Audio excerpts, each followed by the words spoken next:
السلام علیکم، آداب عرض ہے GTS سویٹ لسنرز۔ کہیے کیسے ہیں آپ سب؟ دعا ہے امید ہے آپ سب خیریت سے ہوں گے۔ الحمدللہ میں بھی خیریت سے ہوں۔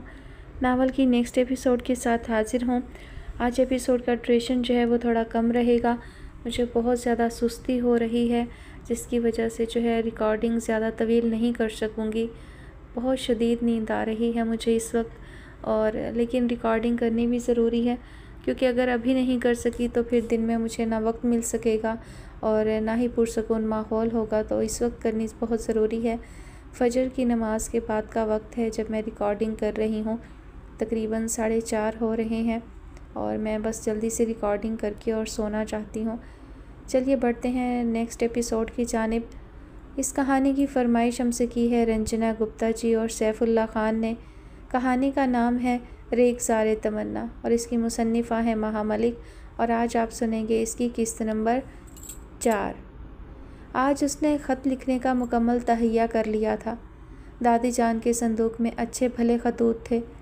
وہ محض چند ایک ہی پڑھ پائی تھی۔ وہ سب خط پھپھو کے نہیں تھے۔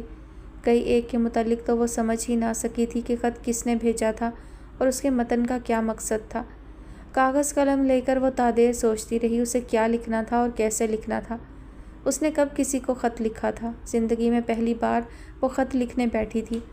پھر بہت سوچ سوچ کر اس نے لکھنا شروع کیا، اپنا تعارف کرایا، دادی کے انتقال کی بابت لکھا، اپنے اکیلے پن اور تنہائی کا ذکر کیا، محلے والوں کی بدنیتی کا احوال لکھا۔ آخر میں اس نے اس اندیشے کا ذکر کیا کہ نہ جانے یہ خط بلقیس بانو تک پہنچتا بھی ہے یا نہیں۔ حالانکہ اس ذکر کی چندہ ضرورت نہ تھی، کیونکہ خط نہ ملنے کی صورت میں وہ یہ جملہ پڑھ ہی نہیں سکتی تھی، اور خط مل جاتا تو اس جملے کی ضرورت نہ تھی۔ خط مکمل کر کے اس نے لفافے میں رکھا اور بند کر کے کچھ سوچنے لگی۔ جس خط میں اسے پھپھو کا پتہ ملا تھا وہ تو اس نے بے پرواہی سے دوبارہ لکڑی کے صندوق میں ڈال دیا تھا۔ اسے پھر سب کچھ از سرِ نو کھنگالنا پڑا تھا۔ اس میں تو بہت کاغذات تھے، لیکن بہرحال یہ کام تو کرنا ہی تھا۔ اس نے پھر الماری سے چابی نکال کر صندوق کھولا اور سب کاغذات باہر نکال لیے۔ پرانے بلوں، تاروں، بینک کی رسیدوں اور خطوط کا وہ ایک بے ہنگم مجموعہ تھا۔ اس میں سے کچھ ڈھونڈنا خاصا مشکل کام تھا۔ وہ طے شدہ کاغذ کھول کھول کر دیکھنے لگی۔ ایک پرانے تار نے نہ جانے کیوں اس کی توجہ اپنی جانب مبذول کی تھی۔ ربیہ نے تحریر پڑھی۔ لکھا تھا، اطلاع دی جاتی ہے کہ آپ کی بیٹی بلقیس بانو چند دن علالت کے بعد انتقال کر گئی ہیں۔ جلدی پہنچیں، آپ کا داماد منور امین۔ ربیہ کی نگاہوں تلے گہرا اندھیرا چھا گیا۔ امید کی روشن شمع کسی نے پھونک مار کر گل کر دی تھی۔ چکراتے سر اور بے قابو ہوتے دل کے ساتھ وہ بڑی مشکل سے بستر تک پہنچی تھی۔ سنہری شام اپنے خوبصورت پروں کو آہستہ آہستہ بند کرتی جا رہی تھی۔ موسم میں خنکی اور ٹھنڈ کا احساس بڑھنے لگا۔ چلیں اب، ایقان نے برابر میں بیٹھے ہوئے عاشر کو دیکھا۔ اس نے نفی میں سر ہلایا۔ دونوں بچے ان سے قدرے فاصلے پر بیٹھے اب تک گھروندے بنا رہے تھے۔ اس قدر حسین شام سے میں اتنی آسانی سے دستبردار نہیں ہو سکتا۔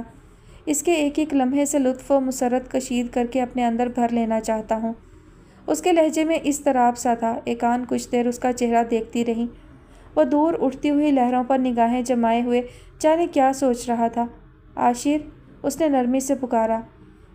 اس نے نگاہوں کا رخ موڑ کر اسے دیکھا۔ کیا بات ہے، اچانک اداس کیوں ہو گئے؟ کبھی کبھی ہر بات جھوٹ کیوں لگنے لگتی ہے ایقان؟ وقت، خوشی، مسرت، اپنا آپ، میں کہیں بیٹھے بیٹھے اچانک خلاؤں میں معلق ہو جاتا ہوں۔ ایسا کیوں ہوتا ہے؟ مجھے کسی شے کی طلب ہو اور اس شے کا نام سمجھ میں نہ آئے، جیسے میں کچھ جاننا چاہتا ہوں، کچھ ایسا جس کے متعلق کچھ بھی نہیں جانتا۔ میں خوش ہوتے ہوئے اچانک اداس کیوں ہو جاتا ہوں؟ میں ایک ہنستے بستے منظر سے اچانک غائب ہو جاتا ہوں، کیوں ایقان؟ یہ کیسی کنفیوژن ہے؟ ایقان اداسی سے مسکرا دی۔ اپنی کیفیات کو تم سمجھ نہیں پاتے عاشر۔ ابھی تم میرے ساتھ ہو، اپنے بچوں کے ساتھ ہو، بھرپور طریقے سے یہ وقت انجوائے کر رہے ہو، لیکن تمہارا لاشعور تم سے کہہ رہا ہے کہ کچھ دنوں کے بعد تمہیں اس بھرپور منظر سے غائب ہو کر کہیں اور ظاہر ہونا ہے۔ تمہارا شعور تمہیں خوشی دے رہا ہے اور لاشعور اداسی۔ بس یہی ساری کنفیوژن ہے۔ میں جانے کے خیال سے اداس ہوں؟ وہ بچوں کی طرح پوچھنے لگا۔ ایقان کچھ نہ بول پائی۔ اس نے اس بات میں سر ہلا دیا۔ تم بھی اداس ہو ایقان؟ اس کے لہجے میں محبت کی گرمی جاگنے لگی۔ ابھی تو نہیں ہوں، وہ جان بوجھ کر ہنستی تھی۔ میں آنے والی جدائی کا سوچ کر غربت کے لمحوں کی خوشی برباد نہیں کرتی، اور آنے والے ملن کی گھڑیوں کا سوچ کر وقتی جدائی کا دکھ بھول جاتی ہوں۔ آپ کی طرح کنوتی نہیں ہوں جناب۔ اچھا، وہ بھی مسکرا دیا۔ اور وہ میرے فون سے موٹے موٹے آنسو کس کے نکلتے تھے؟ اس کے لبوں پر ایک مسکراہٹ لانے کے لیے میں اپنی توانائیاں صرف کرتا تھا۔ میڈم رجائیت پسند؟ ایکان شرارت سے ہنسنے لگی۔ وہ محض اس کا دھیان بٹانا چاہتی تھی اور اپنی اس کوشش میں کامیاب بھی ہو گئی تھی۔ ارے وہ تو یوں ہی تمہیں یقین دلانے کے لیے کہ تمہاری پیاری بیوی کس قدر باوفا ہے، دن رات تمہاری جدائی میں آہیں بھر بھر کر ملک میں گرمی کی شدت کم کرنے کی کوشش کرتی رہتی ہے۔ عاشر کو ہنسی آ گئی۔ یعنی محب وطن بھی ہے، 2 in 1۔ اس نے سر ہلایا۔ پھر چند لمحوں میں وہ سنجیدہ ہو گیا۔ شاید تمہیں احساس نہیں ہے ایکان، اپنے ملک میں اپنے بچوں کے ساتھ اپنی چھت کے نیچے رہتی ہوئی عورت ان جذبات و احساسات کا اندازہ نہیں لگا سکتی جو ایک پرائے دیس میں پرائے لوگوں کے درمیان رہ کر اپنوں کی یاد میں دن گننے والے مرد کے ہوتے ہیں۔ بہت مشکل ہے یاد، بہت مشکل۔ سخت قسم کی مزدوری کر کے گھر لوٹنے والے مرد کو بیوی کی کتنی ضرورت ہوتی ہے، محض وقتی جدائی کے رومانس میں ڈوبی ہوئی عورت کو اندازہ ہی نہیں ہو سکتا۔ وہ بکھرا بکھرا سا لگ رہا تھا۔ ایکان پیار سے اس کا ہاتھ سہلانے لگی۔ تو پھر لوٹ آؤ، ہمیشہ کے لیے۔ یوں بھی تمہارا کانٹریکٹ تو 2 سال کا تھا عاشر۔ عاشر اسے عجیب سی نظروں سے دیکھنے لگا۔ ایکان کو اس کی نظریں سمجھ میں نہ آئیں۔ کیا بات ہے عاشر؟ میرا ایک نئی کمپنی کے ساتھ 4 سال کا کانٹریکٹ ہو گیا ہے ایکان، اس نے بتایا۔ ایکان کو یوں لگا جیسے عاشر نے اسے خبر نہ سنائی ہو، زور سے دھکا دیا ہو۔ وہ بیٹھی ہوئی تھی پھر بھی اس نے خود کو لڑکھڑاتا ہوا محسوس کیا۔ اس نے آنکھیں زور سے بند کیں، پھر کھولیں، پھر بند کر لیں۔ وہ گہرے گہرے سانس لینے لگی تھی۔ ایکان، عاشر نے اس کے ہاتھ تھام لیے تھے۔ پلیز عاشر، کچھ مت کہو۔ اس کی آواز کانپ رہی تھی، پلکیں لرز رہی تھیں، جسم ٹھنڈا پڑ چکا تھا۔ ایکان، میری بات سنو۔ کچھ نہیں سننا مجھے، کچھ بھی نہیں۔ اس نے شدت سے آنکھیں میچ کر نفی میں سر ہلایا۔ تم نے مجھے بتائے بغیر، مجھ سے پوچھے بغیر نیا کانٹریکٹ سائن کر لیا۔ کچھ نہیں سوچا میرے بارے میں، کچھ بھی نہیں۔ کتنی آس سے، کتنی امیدوں سے روز نیا دن دیکھتی ہوں، سوچتی ہوں جدائی کا ایک دن گزر گیا، پھر ایک نئے دن کو گزارنے کے طریقے سوچتی ہوں، لیکن تم یہ سب کہاں سمجھ سکتے ہو؟ تمہارے نزدیک تو یہ سب کچھ محض رومانس ہے۔ حقیقت تو وہ ہے جس کا سامنا تم کرتے ہو، پرایا دیس، پرائے لوگ، تھکن سے چور مرد کی ضرورتیں، باقی سب کچھ رومانس ہے۔ ایکان پلیز، عاشر نے اسے نرمی سے تھاما۔ وہ خاموش ہو کر ہانپنے لگی۔ عاشر نے پاس پڑی بوتل سے گلاس بھر کر اسے تھمایا۔ وہ ایک ہی سانس میں سارا پانی پی گئی۔ میں نے اپنی خوشی سے یہ کانٹریکٹ سائن نہیں کیا ہے ایکان، بہت سوچا میں نے، بہت غور کیا۔ اپنے بچوں کے لیے میں نے یہ قربانی دی ہے۔ ابھی یہ چھوٹے ہیں، ان کی ضروریات محدود ہیں۔ ابھی وقت ہے کہ ہم اپنے آج کی قربانی دے کر اپنا کل محفوظ اور خوشحال بنا لیں۔ کل کو ہمارے بچے بڑے ہو کر اگر اعلیٰ اداروں میں تعلیم حاصل کرنا چاہیں تو ہمیں تفکرات نہ آ گھیریں۔ ہم نے اپنی تیاری مکمل رکھی ہو۔ اگر چند ایک سال ایک دوسرے سے جدا رہ کر ہمیشہ کا ساتھ محفوظ کر لیا جائے تو یہ نقصان کا سودا نہیں ہے ایکان۔ میں اسی لیے تم سے اپنی کیفیات کا ذکر کر رہا تھا کہ تم یہ نہ سمجھ بیٹھو کہ صرف تم میری کمی کو محسوس کرتی ہو۔ یہ دوری مجھ پر اثر انداز نہیں ہوگی۔ میں تمہارے جذبات کی بہت قدر کرتا ہوں۔ 4 سال، اس کی آواز رند گئی۔ میں آتا رہوں گا۔ کتنی بار آؤ گے؟ 4 سالوں میں زیادہ سے زیادہ 2 بار، بس نا؟ اس نے سر جھٹکا۔ بس یہی 4 سال ایکان، آئی پرامس، ہمارے بچوں کے اچھے مستقبل کی خاطر۔ ایکان خاموش ہو گئی، پھر اس نے گھبرا کر سر اٹھایا۔ بچے کہاں گئے؟ عاشر چونک کر کھڑا ہوا تھا۔ ایکان اس کا سہارا لے کر کھڑی ہوئی تھی۔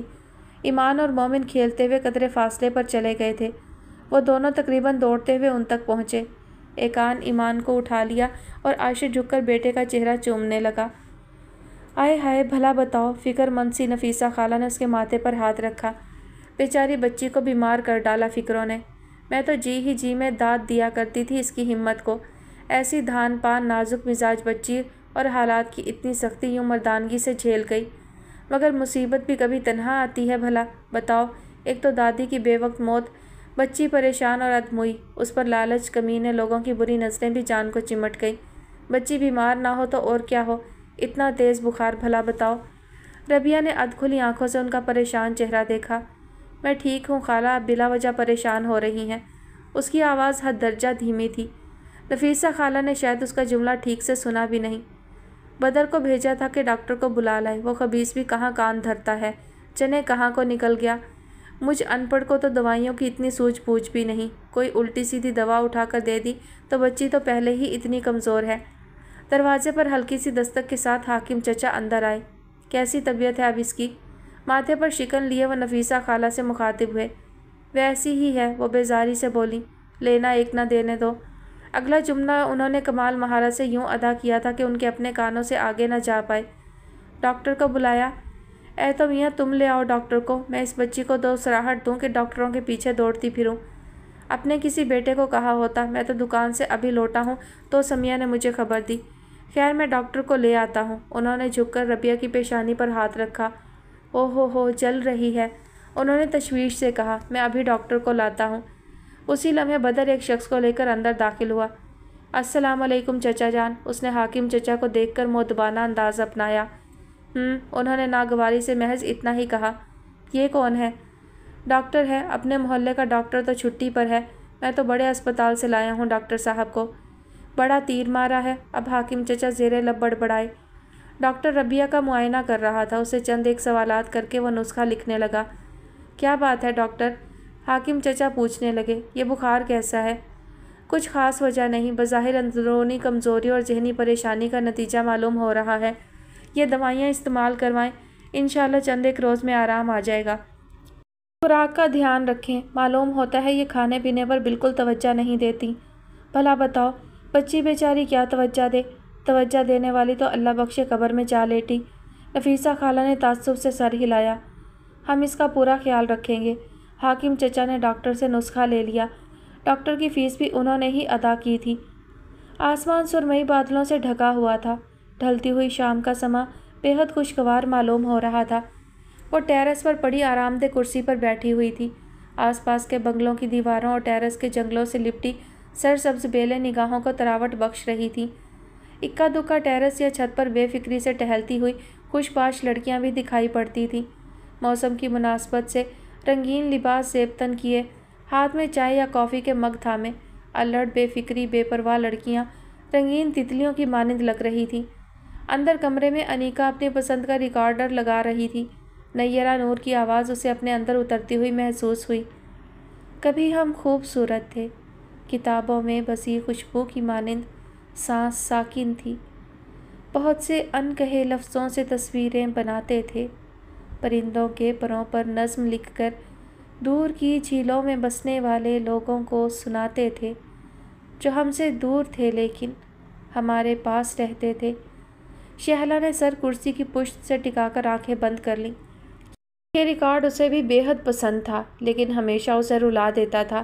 نہ جانے انیکا کو یہ ریکارڈ کیوں پسند تھا۔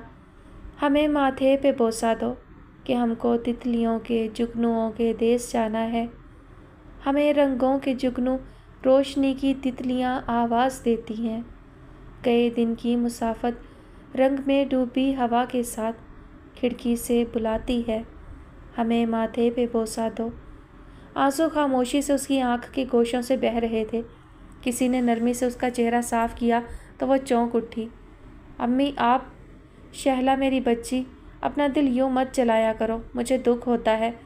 منیزہ بیگم کی آنکھیں بھی نم ہو گئیں، وہ اداسی سے مسکرا دی۔ آپ دکھی نہ ہو امی، میرا دل نہیں جلتا، میں بہت زیادہ پریکٹیکل ہوں، یہ تو بس یوں ہی کبھی کبھی۔ پاسبان عقل دل کو تنہا چھوڑ دیا کرتا ہے نا آپی؟ انیکا بھی وہاں چلی آئی تھی۔ شہلا نے اسے گھورا۔ تمہیں بھی کوئی اچھا دل کو بہلانے والا ریکارڈ نہیں ملتا؟ جو ریکارڈوں سے دل کو بہلاتے ہیں وہ خود کو دھوکہ دیتے ہیں۔ آپ کیا خود کو دھوکہ دے رہی ہیں؟ بکو مت، منیزہ بیگم نے اسے جھاڑ پلا دی۔ سوچ سمجھ کر نہیں بولتی؟ میں تو خوب سوچ سمجھ کر بولتی ہوں امی، اس نے ماں کے گلے میں باہیں ڈال دیں۔ بعض امراض کا علاج نشتر ہی ہوا کرتے ہیں، آخر کو میں بھی میڈیکل سٹوڈنٹ ہوں، یہ اگر ڈاکٹر ہیں تو کیا ہوا؟ وہ کیا کہا ہے شاعر صاحب نے، برباد یہ دل جبر نہیں فیض کسی کا۔ یہ لڑکی نہیں مانے گی، منیزہ بیگم عاجز ہوئیں۔ میں چائے لے کر آتی ہوں۔ ان کے جانے کے بعد انیکا نے سنجیدگی سے بہن کا چہرہ دیکھا۔ آپ ہمیشہ بہت مضبوط نظر آتی ہیں اور کبھی کبھی احساس ہوتا ہے کہ یہ مضبوطی محض ظاہری ہے، اندر سے آپ آج بھی اتنی ہی کمزور ہیں۔ شہلا پھیکی سی ہنسی ہنستی۔ انسان اور پتھر میں فرق کرنا سیکھو۔ وہ پھر بولی، زمان و مکان کے احساس سے عاری انسان بس پتھر ہی ہوتا ہے۔ انسان کے جذبات چاند کی طرح ہوتے ہیں، سمندر کی طرح ہوتے ہیں۔ ایک بات سچ سچ بتائیں آپی، وہی پرانا گھسا پٹا سوال مجھ سے مت پوچھنا، وہ بیزاری سے بولی۔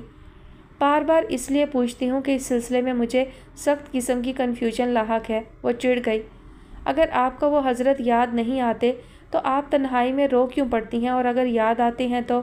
انیکا، شہلا نے خفگی سے اسے دیکھا۔ بس بہت ہو گیا، ختم کرو یہ فضول ٹاپک۔ میں نے کہا نا مجھے کوئی یاد نہیں آتا، بس کبھی کبھی گزرے ہوئے وقت کا رہے گا جانا رلا دیتا ہے کہ کاش میں نے اپنا اتنا وقت ضائع نہ کیا ہوتا۔ تم کچھ اور نہ سمجھا کرو پلیز۔ انیکا خاموش ہو گئی۔ مما، سفید شرٹ اور نکر میں ملبوس عمر ریکٹ ہلاتا ہوا چلا آیا۔ مما کی جان، شہلا نے اسے باہوں میں بھر کر چوما۔ مما، میں آج راجا سے جیت گیا ہوں، میں نے اسے ہرا دیا ہے 2 پوائنٹ سے۔ پتہ ہے مما، وہ اتنی بے ایمانی بھی کرتا ہے پھر بھی ہار گیا۔ وہ بے حد خوش نظر آ رہا تھا۔ انیکا نے اس کا کان کھینچا۔ آپ کے خیال میں بے ایمانی کرنے والے جیت جاتے ہیں؟ چہ خوب، وہ ہمیشہ بے ایمانی سے جیتتا ہے خالہ جانی۔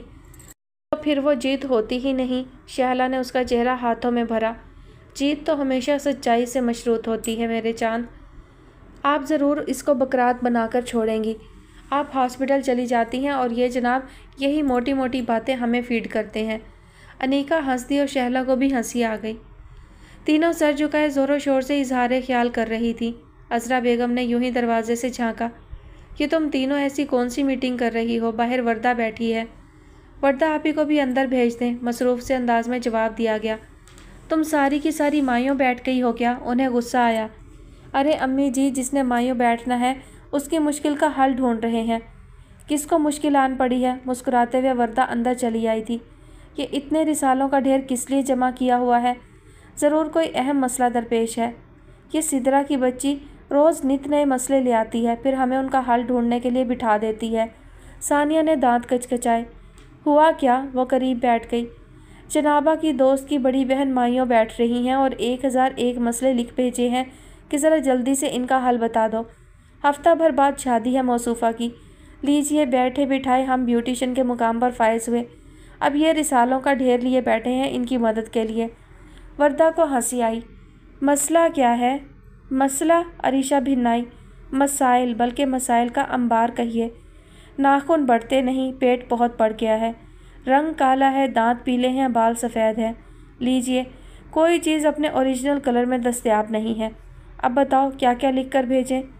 میں تو کہتا ہوں 2 نفل شکرانہ لکھ بھیجو، شادی پھر بھی ہو رہی ہے۔ علی مزے سے بولا۔ ہائے، ثانیہ نے اسے گھورا۔ یہ تم برے وقت کی مانند بغیر بتائے کیسے نازل ہوئے؟ معلوم نہیں یہاں خواتین کے کچھ خاص مسائل ڈسکس ہو رہے ہیں؟ تمہاری انٹری قطعاً نامنظور ہے۔ ارے میں کون سا تم سے سحر البیان سننے آیا تھا؟ وہ چڑ گیا۔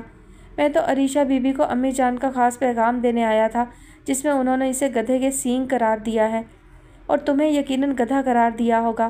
ثانیہ مزے سے بولی۔ جی نہیں، وہ مزید چڑھا۔ میری امی نہ ہوتی تو ان کے جملہ ارشادات تمہارے گوش گزار کرتا تاکہ تمہیں علم ہوتا کہ وہ کس کس کو کیا کچھ قرار دیتی ہیں۔ ثانیہ اور سدرا کے چہروں کے تمام زاویے بگڑے جبکہ وردہ ہنسنے لگی۔ کیوں لگ گئی چپ؟ وہ کرسی کھینچ کر بیٹھ گیا۔ اور یہ جو خواتین کے مسائل کا ذکر ہو رہا تھا، انہیں تو میں یوں چٹکیوں میں حل کر سکتا ہوں۔ تم لوگ بے وجہ اپنی توانائیاں صرف کر رہے ہو۔ کیوں؟ آپ حکیم ہیں؟ نہیں، خطرہ جاں ہے۔ وہ سب کی سب زور سے ہنس دیں۔ تم سب کیا سمجھ رہی ہو؟ یہاں میرا کوئی یار و مددگار نہیں تو تم لوگ مجھ پر ہنس لو گی؟ وہ اطمینان سے بولا۔ یہ ایسا ہی ہے جیسے بکریوں کے ریوڑ میں شیر۔ اچھا تو پہلے تو بڑے ہوئے پیٹ کا علاج بتاؤ۔ عریشہ نے مسئلہ نمبر 1 دیکھا۔ اسے پتہ ہوتا تو خود نہ علاج کرتا۔ سدرا ہنسی۔ بڑے ہوئے پیٹ کا علاج ہے الٹا چلنا، گردن موڑ کر الٹا چلا کریں۔ لڑکیوں کو ہنسی آ گئی۔ اس کو بھگاؤ یہاں سے۔ عریشہ بھنائی، یہ ایسی ہی ہانکے گا۔ بال سفید ہیں تو وگ لگاؤ، ہر قسم کی وگ بازار میں دستیاب ہے۔ کالا رنگ ہے تو فاؤنڈیشن کا استعمال کرو۔ لو جی، چٹکی بجاتے ہر مسئلے کا حل موجود۔ اس کی ہونے والی کو بتانا یہ سارے گر۔ ثانیہ نے عریشہ کو ہدایت کی۔ رات کو جب وہ اپنی ویگ اتار کر ایک طرف رکھے گی اور منہ دھو کر واش روم سے نکلے گی تب اسے اپنی حکمت کے فوائد کا پوری طرح اندازہ ہوگا۔ ارے صدقے جاواں، اس نے پورے دانتوں کی نمائش کی۔ کیا ذکر چھیڑا ہے، دل خوش کر دیا۔ میری ہونے والی، جب ہو جائے گی تب تم لوگ جل جل کر راکھ ہونا اور اس راکھ سے پتیلے مانجنا۔ ارے وہ تو ایسی ہوگی، کیسی ہوگی؟ پھر وہ وردہ سے پوچھنے لگا۔ ویگ پلس فاؤنڈیشن، جواب کہیں اور سے آیا۔ ہاں، جل جل کر تم لوگ اور کالی ہو جانا۔ اچھا بھائی تم جاؤ یہاں سے، لڑکیوں نے اسے بہت مشکلوں سے باہر نکالا تھا۔ پھر وہ سر جوڑ کر دوبارہ مسائل کا حل لکھنے بیٹھ گئیں۔ رات کو سوتے وقت ناخنوں پر لہسن کے جوے ملیں، عریشہ لکھنے لگی۔ پھر اس نے پین ایک طرف رکھ دیا۔ سارے کام اس بیچاری کو رات کو ہی کرنے ہیں۔ ناخنوں پر لہسن مل لے گی، چہرے اور گردن پر لیمو ملی بالائی سے مساج کر لے گی، بالوں میں تیل اکسیر کی مالش کر لے گی تو رزلٹ کیا نکلے گا؟ دلہا دوسرے کمرے میں سوئے گا، ثانیہ نے سوچ کر مدبرانہ جواب دیا۔ ہاں ہائے، پھر یہ سب کچھ کرنے کا فائدہ؟ وہ بیچارگی سے ایک دوسرے کا چہرہ دیکھنے لگیں۔ اس کی طبیعت کافی بہتر ہو چکی تھی۔ نفیسہ خالہ اور سمیہ نے اس کی ہر طرح سے دلجوئی کی تھی اور اس کا بہت خیال رکھا تھا۔ اس وقت بھی وہ دونوں اس کے پاس موجود تھیں۔ نفیسہ خالہ اس کے لیے کھچڑی بنا رہی تھیں جبکہ سمیہ اپنے اور اس کے لیے چائے بنا لائی تھی۔ دونوں چائے کے مگ تھامے ادھر ادھر کی باتیں کر رہی تھیں جب دروازہ بجا۔ اماں آ جاؤ، بدر کی آواز آئی۔ پھر وہ جواب کا انتظار کیے بغیر ہی اندر چلا آیا۔ سمیہ کے چہرے پر ایک محسوس کی جانے والی تازگی اور شرمگی مسکراہٹ چمکنے لگی۔ نفیسہ خالہ سوالیہ نظروں سے بیٹے کا چہرہ دیکھنے لگیں۔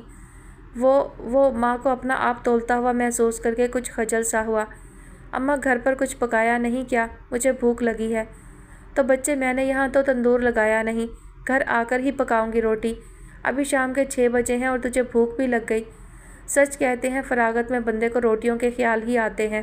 وہ جذبز ہوا۔ تقریر نہ جھاڑ اماں، یہ بتا کچھ کھانے کو ہے؟ وہ لڑکیوں کے سامنے درگت بننے پر چڑ گیا۔ سمیہ منہ دبائے ہنس رہی تھی۔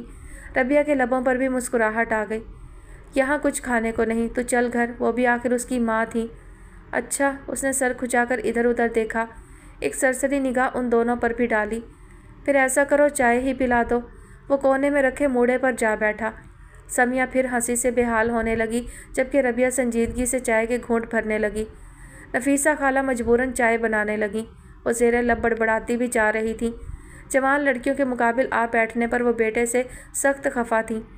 تینتوں میں شرم نہ پانی، لچھن دیکھو نوجوان کے، جیب خالی مانگے گھر والی۔ بھلا بتاؤ، بدر کو ماں کی بڑبڑاہٹ سے ذرا دلچسپی نہ تھی اور نہ پرواہ۔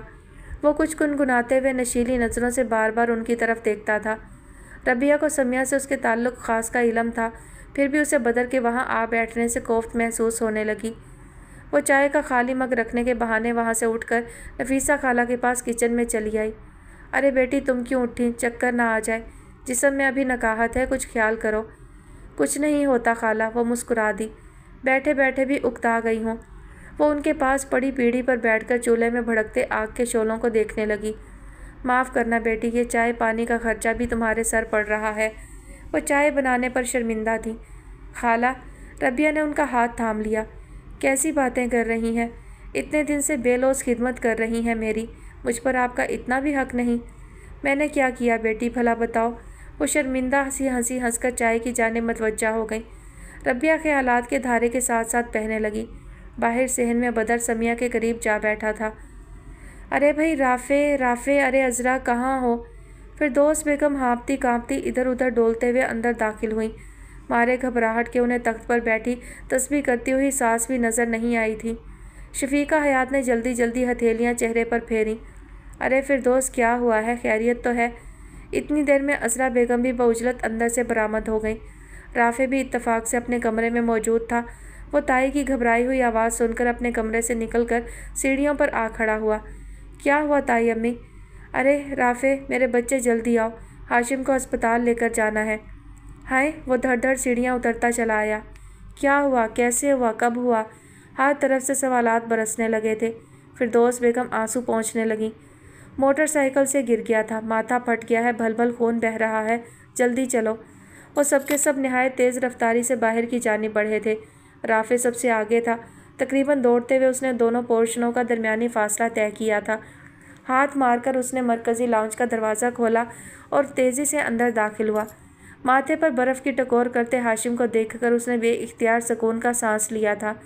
تنے ہوئے اعصاب یکدم ڈھیلے ہوئے تھے۔ صورتحال اتنی زیادہ خطرناک نہیں تھی جتنا کہ اس کا نقشہ کھینچا گیا تھا۔ کیا ہوا یار، ڈرا دیا چچی نے تو۔ ایسی بھی کوئی بات نہیں، اپنی روڈ کے کارنر پر تھا، ایک بچی سامنے آ گئی، بائک سلپ ہو گئی۔ رافع قریب جا کر اس کا زخم دیکھنے لگا۔ اتنی دیر میں باقی افراد بھی چلے آئے۔ ہاشم بھی سوالات کے بہاؤ کی زد میں آ گیا۔ رافع نے اس کے ماتھے پر وقفے وقفے سے ابھر آنے والی خون کی بوندوں کو دیکھا۔ اس کی کوہنی پر بھی اچھا بھلا زخم آیا تھا۔ پینٹ کا پائنچہ اس نے موڑا ہوا تھا، ٹانگ پر پڑی خراشیں بھی نظر آ رہی تھیں۔ وہ کچھ سوچ کر چپکے سے اٹھا اور کسی کی نگاہ میں آئے بغیر دروازہ کھول کر باہر نکل گیا۔ دادی جان میں ٹھیک ہوں، مجھے کچھ نہیں ہوا۔ ہاشم شفیقہ حیات کے تفکرات کے اظہار کے جواب میں انہیں مطمئن کرنے کی اپنی سی کوشش کر رہا تھا۔ ارے بچے، ماتھا پھٹ گیا ہے اور تم کہہ رہے ہو کچھ نہیں ہوا۔ میں کہتی ہوں اسپتال جاؤ، کوئی ٹیکہ لگواؤ، ماتھے کی مرہم پٹی کراؤ، ان چوٹوں کو معمولی نہیں سمجھنا چاہیے۔ ہاشم ہنسنے لگا۔ پیاری دادی کیوں فکر کرتی ہیں؟ ٹھیک تو کہتی ہیں۔ فردوس بیگم بھی خفگی سے بولیں۔ ذرا کوہنی دیکھو اپنی کیسی سوجن ہو رہی ہے۔ رافع تم اسے لے کر جاؤ۔ وہ مڑی پھر حیران رہ گئی۔ ہائے، یہ کہاں رفو چکر ہو گیا؟ انہیں سخت تاؤ آیا، دیکھ بھی رہا ہے بچے کی حالت، پھر بھی بنا پوچھے کھسک لیا۔ دیکھو آج کل کے لڑکوں کا احساس ذمہ داری۔ صبر کرو بہو، اتنا غیر ذمہ دار نہیں ہے، کسی کام سے ہی گیا ہوگا۔ شفیقہ حیات نے انہیں تسلی دے کر ٹھنڈا کیا۔ عذرا بیگم نے ٹھنڈی سانس بھر کر اپنے جذبات قابو میں کیے۔ اسی لمحے لاؤنج کا دروازہ کھول کر رافع اندر داخل ہوا۔ اس کے ہاتھ میں فرسٹ ایڈ باکس تھا۔ سبھی اس کی جانب متوجہ ہو گئے۔ اس کے پیچھے شہلا محسن علی تھی۔ اس نے وائٹ اوور آل پہنا ہوا تھا، گلے میں اسٹیتھوسکوپ تھا۔ ایسا معلوم ہوتا تھا کہ وہ ابھی ابھی ڈیوٹی سے لوٹی ہے۔ السلام علیکم، اس نے ہلکے پھلکے انداز میں سب کو سلام کیا۔ یہ گھر اور اس گھر کے مکین اس کے لیے کبھی بھی اجنبی نہ رہے تھے۔ بچپن سے وہ یہاں آتی جاتی رہی تھی۔ ایک آن سے اس کی دانت کاٹے کی دوستی رہی تھی۔ سبھی نے اس کے سلام کا پرجوش اور پرخلوص جواب دیا تھا، سوائے فردوس بیگم کے، جن کے ماتھے پر بے شمار سلوٹیں پڑ گئی تھیں۔ آنکھوں میں محسوس کیا جانے والا تنفر در آیا تھا۔ مارے غصے کے ان کا سانس بھی پھولنے لگا۔ کیا ہو گیا آپ کو؟ شہلا ہاشم سے پوچھنے لگی۔ مصروف انداز میں وہ اپنا فرسٹ ایڈ باکس بھی کھولنے لگی۔ ہاشم خواب کے سے عالم میں بیٹھا ہوا تھا۔ اس نے شہلا کی جانب محض اس وقت دیکھا تھا جب وہ دروازہ کھول کر اندر آئی تھی۔ اس کے بعد اس کی نگاہیں قالین پر بنے ڈیزائن سے الجھ رہی تھیں۔ وہ بالکل خاموش تھا۔ شہلا کی سرسری سی بات کا اس نے کوئی جواب ہی نہ دیا تھا۔ گرم پانی چاہیے۔ شہلا نے اس کے ماتھے پر لگے زخم کا جائزہ لیا۔ معمولی سا زخم ہے، میں صفائی کر کے بینڈیج کر دیتی ہوں۔ انفیکشن سے حفاظت کا ٹیکہ بھی لگا دو بیٹی، شفیقہ حیات بولیں۔ ایسی چوٹوں کو معمولی نہیں سمجھنا چاہیے۔ شہلا مسکرا دی۔ ارے اماں، آپ تو آدھی ڈاکٹر نکلی، میں ٹیکہ بھی لگاؤں گی، آپ بالکل بے فکر ہو جائیں۔ عذرا بیگم ایک پیالے میں گرم پانی لے کر آئیں۔ شہلا ہاشم کے قریب صوفے پر بیٹھ گئی۔ رافع نے ہاشم کا بغور جائزہ لیا، پھر مسکراہٹ کی بے ساختہ پھوٹنے والی دھار کو روک نہ سکا۔ وہ کسی نئی نویلی دلہن کی مانند گویا سانس روکے بیٹھا تھا، جیسے ذرا سی حرکت اس کے خواب کو توڑ دیتی۔ اس کے برابر بیٹھی شہلا غائب ہو جاتی۔ اس کے جذبات و احساسات سے قطعاً غافل وہ پیشہ ورانہ مہارت کے ساتھ اس کی بینڈیج کر رہی تھی۔ ماتھے کی بینڈیج کے بعد وہ اس کی کوہنی پر آئے زخم صاف کرنے لگی۔ پھر یکا یک اس نے سر اٹھایا۔ آپ اتنے ٹینس کیوں ہو رہے ہیں؟ ڈونٹ وری، یہ تو بالکل معمولی سے زخم ہے، اتنا سیریس نہ لیں پلیز۔ پہلی مرتبہ ہاشم کے انداز میں قدرے ڈھیلا پن نمایاں ہوا۔ اس نے مسکرانے کی کوشش بھی کر ڈالی۔ میں ٹینس تو نہیں ہوں، لگ رہے ہیں۔ وہ اس کے بالکل قریب بیٹھی اس کے زخموں پر دوا لگا رہی تھی۔ یہ جو ہیں وہ نہ لگنے کی کوشش کر رہے ہیں، رافع برجستہ بولا تھا۔ ہاشم کو ہنسی آ گئی۔ شہلا نے بھی مسکرا کر بالکل نہ سمجھنے والے انداز میں اسے دیکھا۔ فردوس بیگم بھی نہ کر اٹھی اور وہاں سے واک آؤٹ کر گئی۔ شفیقہ حیات اور عذرا بیگم ہر بات سے ناواقف آرام سے بیٹھی اس کی کارروائی ملاحظہ کر رہی تھیں۔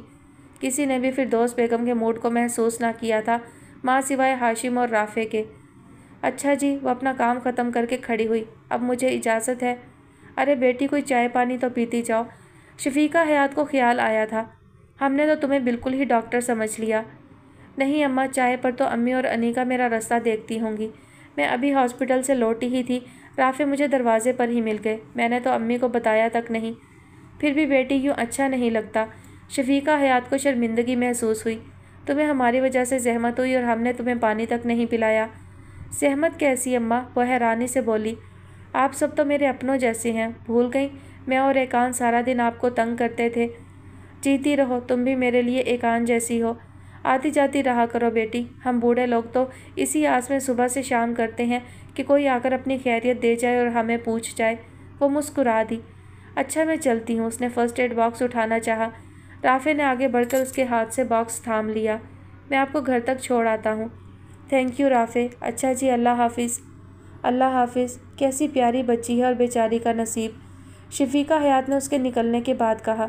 ہاشم ٹکٹکی باندھے اس دروازے کو دیکھ رہا تھا جہاں سے وہ نکل کر گئی تھی۔ صحن میں بکھرے ہوئے ہار سنگھار کے پتے اور مرجھائے ہوئے پھول اکٹھے کر کے اس نے ڈسٹ بن میں ڈالے اور پائپ لگا کر کیاری میں لگے ہوئے پودوں کو پانی دینے لگی۔ کئی دن کی بیماری کے بعد آج وہ خود کو بہت فریش اور توانا محسوس کر رہی تھی۔ گھر کے چھوٹے چھوٹے کام نمٹاتے ہوئے اسے عجب لطف محسوس ہو رہا تھا۔ موسم بھی بے حد خوشگوار ہو چکا تھا۔ گرمی کے سارے آثار خنک تازہ ہواؤں نے تقریباً ختم کر ڈالے تھے۔ اس کا موڈ اچھا تھا۔ ہولے ہولے گنگناتے ہوئے وقت کی ہر سختی کو وقتی طور پر فراموش کیے وہ اپنے کام میں منہمک تھی جب دھیرے سے دروازہ بجا۔ ربیہ چونک اٹھی۔ شام کا وقت تھا۔ عموماً اس وقت سمیہ اپنے گھر کا تمام کام نمٹا کر آ جایا کرتی تھی۔ اس نے بے دھڑک دروازہ کھول دیا۔ اگلے ہی لمحے وہ دھک سے رہ گئی۔ باہر عرفان شوکت کھڑا تھا۔ وہ اپنے مخصوص حلیے میں تھا، سفید کلف لگا سوٹ اور گلے میں سرخ رومال۔ سیاہ بال نہایت سلیقے سے جمائے ہوئے تھے اور آنکھوں میں وہی چمک تھی جو کسی خونخوار بھیڑیے کی آنکھوں میں معصوم بھیڑ کو دیکھ کر آتی ہوگی۔ ربیہ کے دل نے غیر معمولی انداز میں دھڑکنا شروع کر دیا۔ گڑیا رانی، تھوڑا سا وقت دو گی ہمیں؟ وہ بے حد اپنائیت سے بولا۔ ربیہ نے لمحہ بھر کے لیے سوچا۔ قدرت نے اسے بپھرے ہوئے سمندر میں پھینک دیا تھا اور وہ تیرنا نہ جانتی تھی۔ ہمت اور حوصلہ اس کا واحد سہارا تھے، جینے کی تمنا اس کا واحد ہتھیار۔ وہ چند لمحوں کے لیے اس کا چہرہ دیکھتی رہی، پھر اس نے بنا کسی ہچکچاہٹ کے دروازہ چھوڑ دیا۔ تشریف لائیے۔ اس کا لہجہ مضبوط تھا۔ عرفان شوکت کو شاید اس قدر آسانی کی امید نہ تھی۔ اس کا چہرہ کھل اٹھا۔ ربیہ نے جان بوجھ کر اس کے پیچھے دروازہ کھلا چھوڑ دیا تھا۔ بیٹھیے۔ اس نے صحن کے بیچوں بیچ بچھی ہوئی چارپائی کی طرف اشارہ کیا اور خود کونے میں پڑا موڑھا لے آئی۔ جی فرمائیے۔ اس نے اپنے انداز میں بے حد بیگانگی سمو کر پوچھا۔ دیکھو بیٹی، تم میرے لیے بیٹیوں جیسی ہو، اسی لیے میں بنا کسی تکلف کے پھر چلا آیا ہوں۔ اس نے تمہید باندھی تھی۔ حالانکہ میرے علم میں ہے کہ تمہاری پھپھو ابھی تک پہنچ نہیں پائی ہیں۔ ربیہ نے اپنے اندر ایک عجیب سی اذیت محسوس کی۔ تار کے الفاظ اس کی آنکھوں کے سامنے پھرنے لگے تھے۔ اس نے جلدی سے نظریں جھکا کر اپنے ہاتھوں پر مرکوز کر دیں۔ مجھے اس سلسلے میں قدرے عجلت کا سامنا ہے، اس لیے میں چاہتا ہوں کہ یہ سودا تمہارے ساتھ ہی طے کر لوں۔ بعد میں تمہاری پھپھو اور پھوپھا سے بات چیت ہوتی رہے گی۔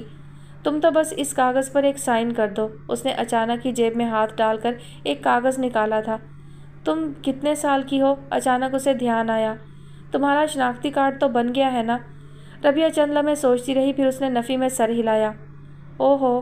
عرفان شوکت کو شاید اس جواب کی امید نہ تھی۔ بہرحال وہ تو بن جائے گا، کوئی مسئلہ نہیں ہے۔ ذرا اس کاغذ پر دستخط کر دو بیٹی۔ اس پر کیا لکھا ہے؟ ربیہ نے کاغذ تھامنے کی زحمت نہ کی۔ اس پر محض اتنا لکھا ہے کہ تم ہم سے اس گھر کا سودا کرنے پر تیار ہو۔ میں کہہ رہا ہوں نا، باقی کے معاملات تمہارے عزیزوں کے آنے پر ہی طے ہوں گے۔ مگر آپ سے کس نے کہا کہ میں اس گھر کا سودا کرنا چاہتی ہوں؟ اب کی بار اس نے قدرے تندی سے کہا۔ اس گھر سے میری پیاری دادی کی یادیں وابستہ ہیں۔ اس کے چپے چپے پر ان کے قدموں کے نشان ہیں۔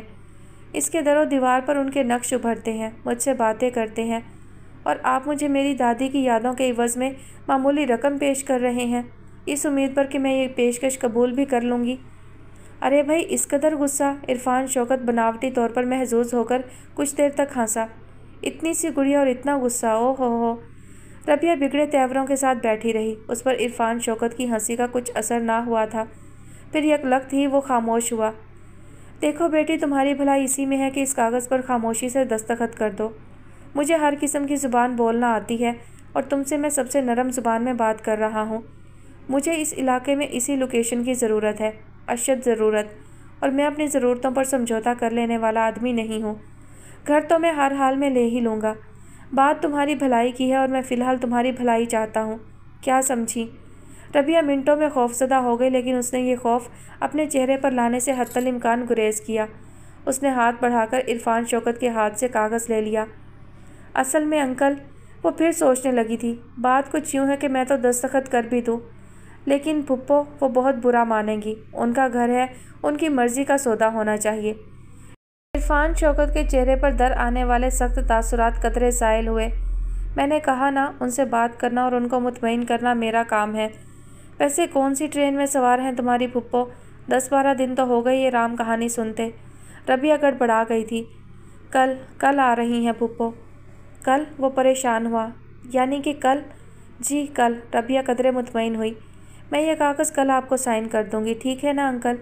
عرفان شوکت سوچتی ہوئی نظروں سے اس کا چہرہ دیکھتے ہوئے اٹھ کھڑا ہوا۔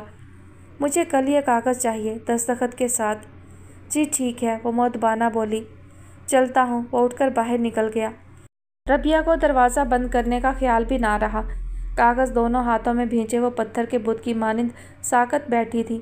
اسے احساس ہو رہا تھا کہ وہ بہت بڑے جنجال میں پھنس چکی تھی۔ شاید مجھے یہ گھر بیچنا ہی ہوگا، اس نے سوچا۔ باتوں اور کہہ کہوں کی ملی جلی آوازوں کے بیچ اس نے ایک نگاہ ایقان پر ڈالی۔ وہ باتوں میں بہت زیادہ حصہ نہیں لے رہی تھی۔ بات بے بات ہنسی کی پھوار میں بھیگنا اسے پسند تھا۔ آج بات بے بات ہنسی بھی نہ تھی۔ چائے کا کپ لیے وہ تھوڑی تھوڑی دیر بعد کسی سوچ میں گم ہو جایا کرتی۔ عاشر گہری نگاہوں سے اسے دیکھ رہا تھا۔ او بسنتی پون پاگل، نہ جا رے نہ روکو کوئی، حمزہ نے اچانک سریلی آواز میں دردناک تان لگائی۔ سب خاموش ہو کر اسے دیکھنے لگے۔ اس کا کوئی ضرورت سے زیادہ لمبا ہونے لگا تو عریشہ نے اسے ایک دھپ لگائی۔ کیا مسئلہ ہے؟ اس دورے کا کیا نام ہے؟ نافع نے اسے گھورا۔ یہ تو پھپھو سے پوچھو، مجھے لگا یہ ابھی گانا شروع کریں گی مگر انہیں گانا یاد نہیں آ رہا، میں نے تو انہیں گانا یاد کرایا ہے۔ عاشر ہنسنے لگا۔ ایقان کے لبوں پر بھی شرمندہ شرمندہ سی مسکان جاگی۔ وہ حمزہ کو گھورنے لگی۔ میں تجھے چھوڑ کے کہاں جاؤں گا؟ اب علی کی باری تھی۔ میرے بھولے صنم، تیرے سر کی قسم، جا کے جلدی ہی لوٹ آؤں گا۔ ہائے ہائے، اس نے ہاتھ بھی ہلایا۔ ایقان ہنس ہنس کر لوٹ پوٹ ہو گئی۔ توبہ، مسخرے ہیں دونوں، حد کر دیتے ہیں۔ اس کی آنکھوں میں پانی بھر آیا۔ تھینک یو یارو، تھینک یو سو مچ۔ عاشر نے انہیں ممنونیت سے دیکھا۔ اس بندی خدا کو ہنسایا تو صحیح، مجھے تو اس کا یہ بوتھا دیکھ دیکھ کر اپنے جانے کے خیال سے خوف آ رہا تھا۔ ارے پھپھا جان، آپ بالکل بے فکر ہو کر جائیں۔ علی اسے مذاق میں ہمیشہ صحیح رشتے سے پکارتا تھا، ورنہ عموماً وہ عاشر بھائی یا عاشر انکل سے کام چلا لیا کرتا تھا۔ ہم انہیں ہنسا ہنسا کر ہنسی کا گول گپا بنا دیں گے۔ وہ تو خیر تم بنا ہی چکے۔ عاشر نے شرارت سے ایقان کو دیکھا۔ اتنی سمارٹ سی بیوی چھوڑ کر گیا تھا میں، 22 انچ کی کمر تھی اس کی۔ ایقان نے بے ساختہ انداز میں اسے گھورا۔ مبادا وہ اس کا راز فاش کر دے۔ حال کی خبر دیجیے۔ علی نے اپنا کان اس کے قریب کیا۔ ایقان نے اس کا دوسرا کان کھینچ کر اسے اپنی جانب کیا۔ حال کے بچے، تمہیں کاہے کا تجسس ہے؟ مجھ سے ڈائریکٹ پوچھ لو۔ ارے آپ آدھے پونے انچ کی ڈنڈی ضرور ماریں گی۔ رائٹ، عاشر بھی ہنسنے لگا تھا۔ ویسے ایقان کا ارادہ ہے کہ تمہاری برات میں یہ اپنا ویڈنگ ڈریس پہنے گی، کیوں ایقان؟ آپ کم ہیں ان مسخروں سے۔ وہ جل کر وہاں سے اٹھ ہی گئی۔ میں ذرا باجی سے مل کر آتی ہوں، وہ عاشر کو بتا کر جانے لگی۔ اس وقت وہ لوگ سلجوق حسن اور اسرا بیگم کے پورشن میں تھے۔ شفیقہ حیات اپنے چھوٹے بیٹے سلجوق حسن کے ہمراہ رہتی تھیں۔ بڑی بہو سے ان کی کچھ خاص نہ بنتی تھی۔ وہ اپنے دھیان میں درمیانی لان عبور کر رہی تھی۔ سامنے سے آتے اختر میاں کو دیکھ کر وہ ٹھٹک کر رکی۔ اگرچہ اب وہ ایک خود اعتماد عورت تھی، پھر بھی برسوں پرانا ایک واقعہ اس کے اندر کو چھیڑ گیا۔ وہ نگاہیں چرا کر گزرنے لگی۔ سلام عرض کرتے ہیں آپ کی خدمت میں۔ جیتے رہیے، وہ طنزاً بولی۔ ایسی بد دعا تو نہ دیں ایقان بیگم۔ وہ ذرا کی ذرا رک کر آگے بڑھنے کو تھی کہ یکدم پلٹ کر انہیں دیکھنے لگی۔ اپنی ہڈ حرامی کا کریڈٹ کیوں خوامخواہ کسی بے قصور کے سر ڈالتے ہیں اختر میاں؟ اسی دھندے سے لگیے، جب تک جی ہی رہے ہیں تب تک تو جینے کا عملی ثبوت پیش کیجیے۔ وہ کیا کہا ہے شاعر نے؟ خود نمائی تو نہیں شیوہ ارباب وفا، جن کو جلنا ہو وہ آرام سے جل جاتے ہیں۔ کھٹ کھٹ کرتی ہوئی وہ آگے بڑھ گئی تھی۔ ہائے، اختر میاں وہیں گھاس پر دھپ سے بیٹھ گئے۔ تجھے کیا خبر ظالم، ہم چراغوں کی طرح شام سے جل جاتے ہیں، ہم چراغوں کی طرح شام سے جل جاتے ہیں۔ وہ دیوانوں کی مانند سر ہلاتے جا رہے تھے۔ جی تو ڈیئر لسنرز، آج کے ایپیسوڈ کا اختتام ہوتا ہے یہیں پر۔ انشاءاللہ کوشش کروں گی کہ نیکسٹ ایپیسوڈ جو ہے وہ ذرا طویل ڈوریشن کی ہو۔ اپنا بہت سارا خیال رکھیے گا، مجھے اپنی دعاؤں میں یاد رکھیے گا۔ اللہ حافظ۔